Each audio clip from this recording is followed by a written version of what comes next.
नमस्ते, प्रणाम, स्वागत करती हूँ अपने यूट्यूब चैनल पर। आप सभी लोग के सामने एक बेटा विवाह गीत सुनाने जा रही हूँ। अच्छा लगेगा तो वीडियो को लाइक सब्सक्राइब शेयर जरूर करिएगा। कमेंट बॉक्स में बताइएगा हमारा गीत कैसा लगा। माउरी पहिनी बाबू घूमले आंगनामा, माउरी पहिनी बाबू घूमेला आंगनामा, माउरा पहिनी बाबू घूमेला आंगनामा, ना लागे अम्मा मड़ावा में मनावा, ना लागे अम्मा घरवा में मनावा। एनिया से जइहा बाबू पापा जी के संगवा, एनिया से जइहा बाबू पापा जी के संगवा, ओनिया से अइहा बाबू दुल्हन के संगवा, ओनिया से अइहा बाबू दुल्हन के संगवा, लाग जइहे ये बाबू को हबर में मनावा, लाग जइहे ये बाबू घरवा में मनावा, सूटवा पहिनी बाबू घूमेला आंगनावा, घड़िया पहिनी बाबू घूमेला आंगनावा,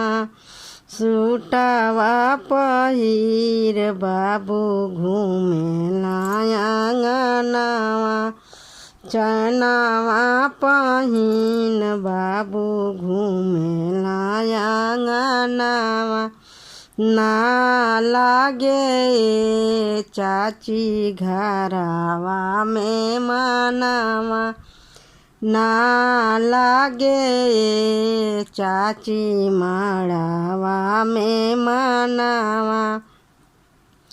एनिया से जइहा बाबू चाचा जी के संगवा,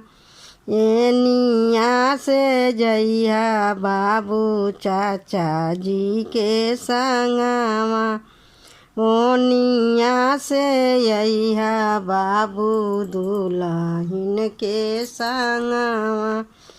ओनिया से अइहा बाबू दुल्हन के संगवा,